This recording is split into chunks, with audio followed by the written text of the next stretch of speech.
And don't expect those difficult economic conditions to get any better anytime soon. That was the message today from the boss of Sainsbury, Justin King. He told this programme he expects another year of falling incomes in 2013, and he told British consumers they needed to ask tough questions of companies like Starbucks and Amazon, who choose to pay little or no corporation tax in this country. Sainsbury claim it's a seasonal winner. The 7 days before Christmas were its strongest trading week ever. Britain's third biggest supermarket chain saw sales rise by 0.9%, though even here that growth rate is slowing.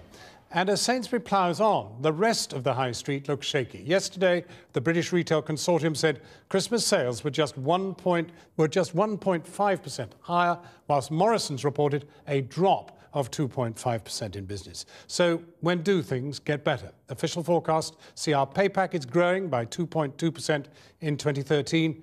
The problem? Inflation projected at 2.5%, so real incomes are still falling. And with money tight, there's growing anger over corporate taxes. Starbucks, Amazon, Google, all attacked for paying little or no corporation tax. Big businesses rarely criticise each other.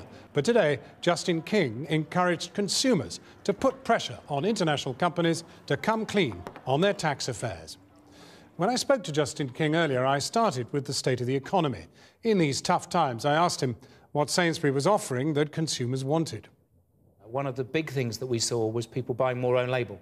And Sainsbury's own label is by far the best in the marketplace. We have the highest sales of own label relative to our size of all of the major grocers, and people trust it more as a result. And so at Christmas, as we've seen customers trying to cut their budget but still enjoy Christmas, own label is a great way to do that. If you take, for example, champagne or Prosecco, we've seen 15% year-on-year growth.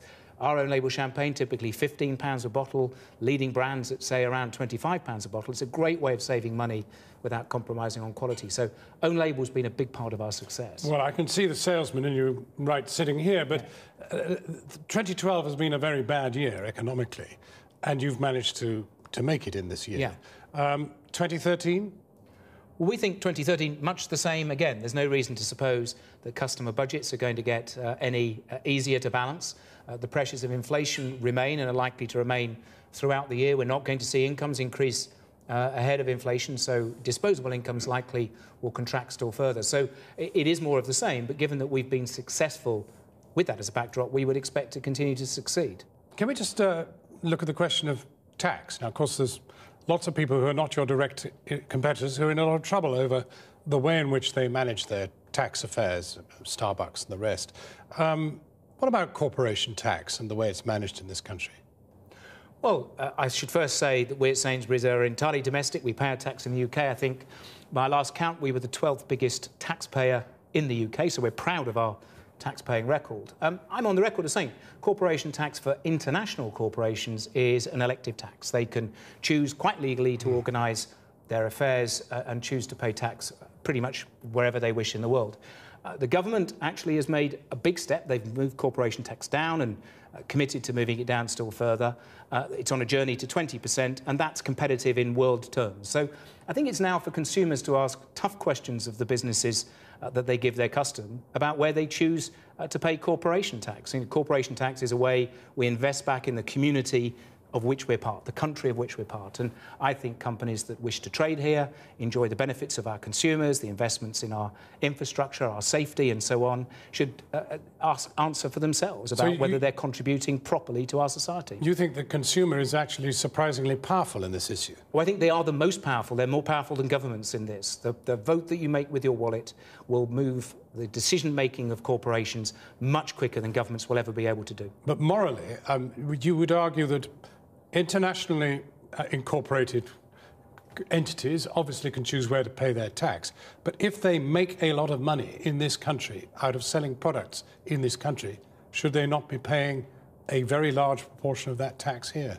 They should be paying tax which is commensurate with the money that they make in their country. Of course, the debate that we've seen take place in recent months is businesses saying, in truth, they don't make money. But of course, that depends on how you choose to fund your marketing, how you choose to pay for brand rights, and so on.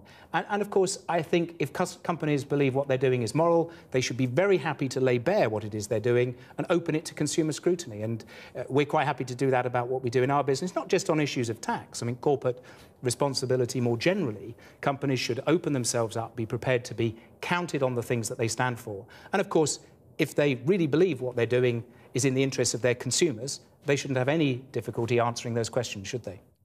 Well, the markets continued their recent recovery, with London's FTSE index of 100 leading shares reaching its highest level for more than 4 years. At the close, the index was up by 45 points, a rise of 0.75%.